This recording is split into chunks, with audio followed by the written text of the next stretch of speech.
بسم اللہ الرحمن الرحیم۔ شروع کرتی ہوں اللہ کے نام سے جو نہایت رحم کرنے والا ہے۔ دو مخصوصی جنتوں کی شان۔ اللہ تعالیٰ کا عرش پانی پر تھا۔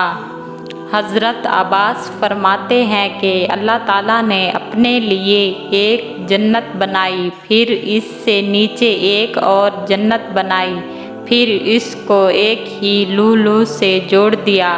پھر حضرت عباس نے یہ آیات پڑھی، سورۃ رحمان، اور ان دو جنتیوں کے نیچے دو جنتی اور ہیں، اور یہ جنت وہ ہے جس کے متعلق اللہ تعالیٰ نے ارشاد فرمایا، کوئی شخص نہیں جانتا جو ان کے لیے آنکھوں کی ٹھنڈک چھپائی گئی ہے، یہ بلکہ ہے ان نیک اعمال کا جو وہ کرتے تھے، یہ وہ جنت ہے جس کا مخلوقات کو علم نہیں ہے۔ اس میں کیا ہے؟ ان جنت والوں کے پاس روزانہ تحفے اور تخت پہنچایا جائے کریں گے۔ رسول پاک صلی اللہ علیہ وآلہ وسلم نے ارشاد فرمایا، اللہ تعالیٰ نے جنت کی دیواریں ایک اینٹ سونے سے اور ایک اینٹ چاندی سے کھینچی ہے، پھر اس میں نہریں نکالی اور درخت گاڑے۔ جب فرشتوں نے جنت کے حسن کو دیکھا تو کہا، اے جنت، تجھے بادشاہوں کی منزل مبارک ہو۔ جنت کے غلاموں، خدمت گاروں، حوروں وغیرہ کے عیوب میں بلکہ پوری کتاب میں ملا کر عطا فرمائی۔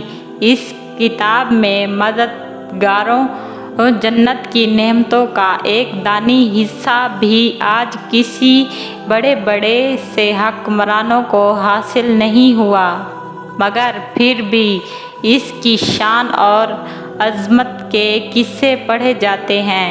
جب کوئی مسلمان جنت کی تمام الہی اور فضل نعمت کامل طور پر حاصل کرے گا، اس کی شاہی کا کیا مقام ہوگا؟ جو لوگ ایمان لانے کے بعد تقوی اختیار کرتے ہیں ان کے لیے بھی اجر عظیم ہے۔ جو ایمان لائے اور عمل صالح کیے ان کے لیے بھی مغفرت اور اجر عظیم ہے۔ جو لوگ رسول کریم صلی اللہ علیہ وآلہ وسلم کے پاس اپنی آوازوں کو پست رکھتے ہیں، انہیں لوگوں کے دلوں کا اللہ تعالیٰ نے تقوی کے ساتھ امتحان لیا ہے، ان کے لیے بھی مغفرت اور اجر عظیم ہے۔ جن لوگوں نے گناہوں سے توبہ کی اور اپنی صلح کے اللہ کے ساتھ مضبوطی سے منسلک رہنے سے اپنے دین کو خالص اللہ کے لیے اختیار کیا، اللہ تعالیٰ اس کو اپنے ایمان کی سلامتی عطا کر دیتا ہے۔ ہماری ویڈیو اچھی لگے تو لائک کریں، سبسکرائب کریں، کمنٹ میں اپنی رائے کا اظہار کریں۔